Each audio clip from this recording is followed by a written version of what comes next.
Everybody and great good evening to all of you. कैसे हैं आप लोग? सब बढ़िया होंगे, अच्छे होंगे और उम्मीद करता हूँ एकदम ठीक होंगे।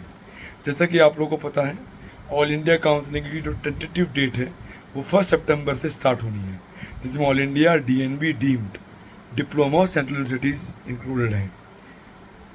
अब बात करें कि क्या ये डेट और डिले होगी, मेरे अकॉर्डिंग डिले होने के चांसेस बहुत नैरो और स्लिम हैं, क्योंकि कोर्ट केस की जो हियरिंग है मद्रास कोर्ट को केस की NMC बिल के ऊपर, उसकी भी मुझे लगता है जो जजमेंट आएगा वो नेक्स्ट वीक में आएगा। इस वीक में आता हुआ नज़र आ नहीं रहा, क्योंकि अभी तक कोई भी डेट अपडेट हुई नहीं है। इसी के साथ EWS केस की हियरिंग 30th को है, 1 से काउंसलिंग शुरू होनी है। जो डीम्ड यूनिवर्सिटीज़ हैं उन्होंने अपनी फीसेस निकालनी शुरू कर दी हैं। मणिपाल अपनी फ़ीस निकाल चुका है, तुमकुर ने फ़ीस निकाल दी है, वर्धा ने निकाल दी है, BLD बीजापुर ने निकाल दी है। कुछ कॉलेजेस की फ़ीस लमसम इक्वल है, कुछ कॉलेजेस की उम्मीद कर रहे हैं कि फीसेस बढ़ के आएंगी। जैसे महाराष्ट्र के कुछ कॉलेजेस हैं जिनकी फीसेस लग रहा है कुछ इंक्रीमेंट हो सकता है फीसेस में, जैसे MGM हो गया, भारतीय विद्यापीठ हो गया। ये कुछ ग्रुप्स हैं जिनकी फीसेस में आप अनुमानित मान के चलें पुरानी फीस से 20% का इंक्लाइनेशन देखने को मिल सकता है। ऑफिशियल अपडेट विद इन 2 और 3 डेज इनकी भी ईजिली आती हुई नज़र आएंगी। ये इसके साथ क्वेश्चन ये, या NMC बिल लागू होगा या नहीं होगा। 19 तारीख को छत्तीसगढ़ का एक न्यूज़पेपर पत्रिका में एक आर्टिकल आया जो कि गवर्नमेंट ने पब्लिश करवाया कि वहाँ पर MSMD की seat Raipur institute of medical science की जो फीसेज हैं क्लिनिकल की वो 6 लाख पर ईयर कर दी गई हैं due on the basis of the government orders. तो ऐसा लगता हुआ नज़र आ रहा है कि छत्तीसगढ़ में NMC बिल के रिगार्डिंग ये ऑर्डर दिया है। इसमें क्लैरिफिकेशन अभी ऑफिशियल साइट पे आया नहीं है, जब आएगा तो ही आइडिया लगेगा और मालूम चलेगा। इसी के बीच तेलंगाना कैटेगरी A की नोटिफिकेशन ऑलरेडी डिक्लेयर हो गई है। जो कैंडिडेट तेलंगाना से UG हैं, आंध्र से UG हैं, लोकल एरिया कहलाते हैं, वो वहाँ पे पार्ट लेके काउंसलिंग में पार्ट कर सकते हैं। कैटेगरी का B का फॉर्म अभी आया नहीं है। इसी के साथ अगर हम बात करें, मतलब पंजाब का फॉर्म ऑनगोइंग है, लास्ट डेट आने वाली है। आंध्र प्रदेश का फॉर्म ऑनगोइंग है, लास्ट डेट आने वाली है। आंध्रा में इस बार ओपन कैंडिडेट ने काफ़ी कैंडिडेट्स ने फॉर्म भरे हैं, पिछले बार से संख्या देखने को ज़्यादा है। आंध्रा के कट ऑफ पे नेगेटिव शिफ्ट कहीं ना कहीं देखने को मिलेगा। ये डिपेंड करेगा काउंसलिंग किस दौरान और कैसे होगी। 8.64 लाख फिलहाल फीस है, कोर्ट में केस लाइन अप है, देखने वाली बात हुई है फीस बढ़ेगी या नहीं बढ़ेगी। इसी के साथ कुछ स्टेट्स के नोटिफिकेशन अभी आने बचे हुए हैं, UP, मध्य प्रदेश, महाराष्ट्र। इसी के साथ कुछ और स्टेट्स हैं जिन पे आने के चांसेस हैं। कुछ स्टेट्स के बॉन्ड भी लगता है बदलेंगे इस बार, ऐसी उम्मीद लग रही है। इसमें एक मध्य प्रदेश भी एक स्टेट होगी जिसके बॉन्ड में इंक्रीमेंट आ सकता है। जो बॉन्ड होता है वो गवर्नमेंट कॉलेजेस में गवर्नमेंट डिसाइड करती है और प्राइवेट कॉलेजेस में प्राइवेट डिसाइड करते हैं।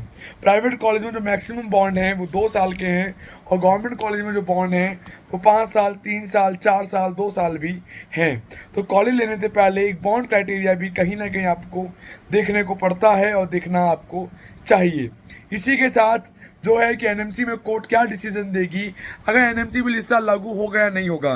गवर्नमेंट ने 3 फरवरी को एक क्लियर कर दिया था कि NMC बिल इस साल इम्प्लीमेंट होगा, लेकिन ऐसा कुछ देखने को नहीं मिल रहा है। लेकिन स्टिल मैं यही कहूँगा कि जब तक गवर्नमेंट ऑफिशियल ऑर्डर्स नहीं आ जाते, कोर्ट का जजमेंट नहीं आ जाता, आप किसी भी निष्कर्ष पे पहुँचे वो गलत होगा। गवर्नमेंट के orders, prime minister Narendra Modi ji का ट्वीट, RTI के जवाब, इन सब को देख के ही आधार माना जाता है। गवर्नमेंट चीज़ों को देख के ही आधार माना जाता है। अगर चीज़ें नहीं आती हैं तो कहीं ना कहीं गवर्नमेंट अपनी खुद की बात पे स्टैंड करती हुई नज़र नहीं आएगी। तो देखने वाली बात होगी कि गवर्नमेंट इस बात को मानती है या नहीं मानती है, अप्लाई होगा या नहीं होगा। ये बहुत सारे फैक्ट और फिगर्स हैं जो आपको ध्यान देने होंगे, उसके अकॉर्डिंग ही काउंसलिंग कहीं ना कहीं डिसाइड होगी। इसके साथ आपको ये भी डिसाइड करना है कौन सी ब्रांच आपको लेनी है। राउंड 1 काउंसलिंग फ्री एग्जिट होती है, उसको आप फ्रीली प्ले कर सकते हैं किसी भी ब्रांच के साथ, किसी भी चीज़ के साथ, अगर आपको लेनी है तो। अब बात करूं, जैसा मैं डे 1 से कहता आ रहा हूं, राउंड 2 इस बार क्रूशियल रहेगा, ऐसा हमें लगता है। राउंड 2 काउंसलिंग ज़्यादा क्रूशियल रहेगी मॉपअप से ज़्यादा, इसीलिए अपनी ब्रांच डिसाइड कर लें। बैकअप ऑप्शन रेडी करने हैं तो वो अभी रेडी कर लें, लेकिन always try to fight for your dream branch, उसके बाद बैकअप पे जाएं। बैकअप रखना काउंसलिंग में इसलिए ज़रूरी है कि जिससे कोई दिक्कत आपको टेक्निकली ना आ जाए और आप सीट लेनी चाह रहे हो तो नहीं आए। एक बात मैं आपको और बताऊं, होमवर्क करने का टाइम पास आ रहा है। होमवर्क तब तक नहीं होगा जब तक सीट मैट्रिक्स नहीं आएंगी, उसके बाद ही होमवर्क होगा। कुछ लोग ये कहते हुए नजर आए हैं कि होमवर्क कर लिया है या कर रहे हैं। होमवर्क बिना मैट्रिक्स के करना पॉसिबल नहीं है। सीट्स का इंक्रीमेंट एनएमसी पे अभी अपडेट नहीं हुआ है, कितनी सीटें एग्जैक्टली बढ़ रही हैं इसका भी कोई खास आइडिया देखने को अभी नहीं मिल रहा है। ये ज़रूर है गवर्नमेंट की बातों से सीट बढ़ रही है, कुछ सीटें एनएमसी पे बढ़ी भी हैं, लेकिन जो 5,000 4,000 सीटों का अनुमान लगाया जा रहा था वो सीटें अभी तक इंक्रीमेंट कहीं भी ऑफिशियल साइट पे देखने को नहीं मिली हैं। So wait for the official matrix of the states even on the MCC में, even on the NMC site, तभी जाके चीज़ें कंफर्म होंगी। टिल 29 30 तक एनएमसी की सब चीज़ें अपडेट हो जाएंगी। 31 तक सीट मैट्रिक्स आ जाएगा। अगले हफ्ते काउंसलिंग शुरू होने की प्रोबेबिलिटी है, शुरू हो जानी चाहिए, मुझे ऐसा लगता है।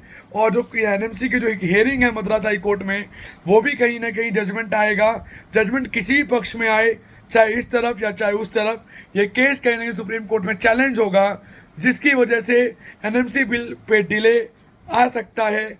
देखने वाली बात यह होगी कि गवर्नमेंट क्या एक्ट लेती है, चीज़ें कैसे डिसाइड होती हैं, काउंसलिंग कब से प्लान। मेरे अकॉर्डिंग काउंसलिंग डिले होने का तुक नहीं है, क्योंकि जो अगला एग्ज़ाम है वो जनवरी में होना है और अगले साल 2 एग्ज़ाम होंगे, जैसे मैंने अपनी पहली वीडियो में कहा था। नीट भी होगा और नेक्स्ट भी होगा, दोनों ही एग्ज़ाम होंगे। और काउंसलिंग काफ़ी चेंज रहेगी। देखने वाली बात है, एनएमसी का शेड्यूल भी नहीं आया है, एनएमसी का एग्ज़ाम पैटर्न भी अभी नेक्स्ट का NEXT का एग्ज़ाम पैटर्न भी प्रॉपरली डिक्लेयर नहीं हुआ है। इन चीज़ों को देखने की बात है। तैयार रहें, काउंसलिंग ज़रूर करें, अटेम्प्ट ज़रूर करें। जो होना है वो काउंसलिंग के माध्यम से होना है, चाहे वो नॉर्मल हो, चाहे वो NRI कोटा के थ्रू हो। इसके बिना कोई और रास्ता, कोई और वे आउट बिल्कुल भी नहीं है। जो लोग इसके अलावा दूसरी चीज़ों पर रिलाई कर रहे हैं, मैं उन्हें कहना चाहूँगा, जो चीज़ें वो ऑनलाइन है। किसी कॉलेज में अगर 20 सीटें हैं तो 20 की 20 ऑनलाइन है, कोई मैनिपुलेशन हो नहीं सकता, ब्लॉकिंग बिल्कुल नहीं हो सकती। एक ऑफिशियल सॉफ्टवेयर बन गया है जिसमें हर बच्चे का डिटेल अवेलेबल है। जिसने राउंड 2 में सीट ली होगी, लेके छोड़ेगा, वो भी डिटेल दिखाई देगी। अगर किसी कैंडिडेट ने राउंड 2 में सीट ले ली तो वो बिल्कुल भी वो सीट छोड़ नहीं सकता है, चाहे वो स्टेट की हो, चाहे वो ऑल इंडिया की हो।